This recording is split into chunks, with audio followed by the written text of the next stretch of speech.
Once upon a time in the land of Uz, there lived a man whose name was Job, and he was the greatest man in that land. He feared God and shunned evil. He had 10 children and was very rich. But one day Satan came to God and said, "Look at Job. He's the greatest man in his land. But have you considered that everything he has only because of you? If you took away all those things, what would he do?" God replied, "I will allow it, but don't lay a finger on his life." So Satan went and did exactly that. Job lost all his children and all his possessions in one day. That same day, Job was covered with painful sores from head to toe. His wife told him to curse God and die. But Job replied, "Shall we receive good things from God and not trouble? Why should God be considered just for being good to us?" In all this, Job did not sin by charging God foolishly, for he knew that he could do no right in God's sight. That same day, his so-called friends arrived, and they began to console him. But instead of consoling him, they tried to convince him that he must have done something terrible in his past life to deserve such punishment. And so Job continued to suffer for many days. However, none of them realized that Satan had laid a bet with God about Job's faith. So who really won the bet? Was it God or Satan? Let's find out. Hey kids, welcome back to our channel, where the Bible comes alive. Do you know someone who is going through a difficult time in their life? Maybe they failed an exam. Maybe they lost something precious. Or maybe they were laughed at by their peers.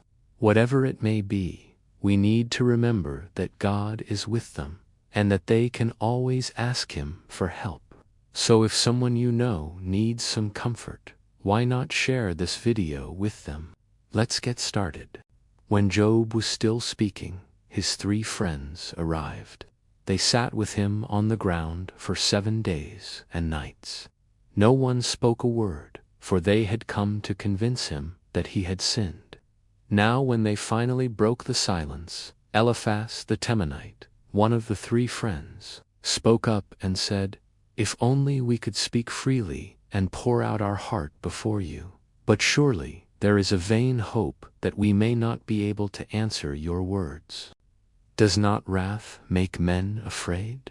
Then what remedy, when once God's anger has blazed forth? Can anyone withstand his burning anger? Thus it is that the Lord dealt with someone of great power and number of years, and left him among men, his descendants after him, and his house affairs for a blessing. So are not those who are left in the same way afflicted by him, and do not his enemies also stumble at such destruction?" Job replied, "You speak as the dogs do. All of you, if you have anything to say, speak plainly. Or if not, then let me also vent my complaint, and I will tell you what troubles my heart. These 10 plagues, oh, if they were written on the tablet of my bones, and engraved with a stylus on the hard stones of my heart." And Job cursed the day of his birth. Then another friend, named Bildad the Shuhite, spoke up and said, "Is it not true that when wicked people are made to feel guilty, their protest reaches God, and that even if He pays attention to their prayer and restores their fortunes, their prayer becomes a reproach? May all that he has said come now upon him, and more than that, even whatever he has deserved. You must also deal with him alike, whatever you have said, for you have spoken." Now it happened that when Job's other friends, Zophar the Nomathite, heard this, he became very angry and said, "Should not God's words be searched out? And should He who made him not consider these things? But I will tell you what I think. We are fools, yes, all of us are like Job, for he is up to this day laughing 85. And as I have been thinking, so I will speak. Since there is a root of evil within, and since he has accepted deception, his offspring will be afflicted, and his posterity will pay the price for his sin. When Satan desired to lay charges against Job, he added nothing, but his own sons have multiplied in his place. Who knows whether Job will not speak kindly of Satan? And while I have made my appeal in vain, I too have proved a fool. Should not God's words be searched out? And should he who made him not consider these things? And he spoke this way, but Job replied, In vain you rebuke, my friends, and your words are useless. For you would say, We have found wisdom in our own works, our own light, and how bright it is. It is God who makes these things, both the wondrous and the terrible, and he gives knowledge to man. And Job continued saying, I have heard this, and my ears have received it, but I did not think it. What is the age of the ages, and what is the day of eternity? Man who is but a breath, what is he and what is man, that you should fear him, and that you should set him as a worm, and that you should hide your face from him? For when you bring him to the grave, he says, What are you? And what are the things which you have seen? And he says, All the ways of man are clean before God. How then is man righteous upon earth? And he himself says that no one is holy, no, not one. For all have turned aside, all have become unprofitable. There is none who does good, no, not one. Their throat is an open tomb. They lie in wait for more iniquity.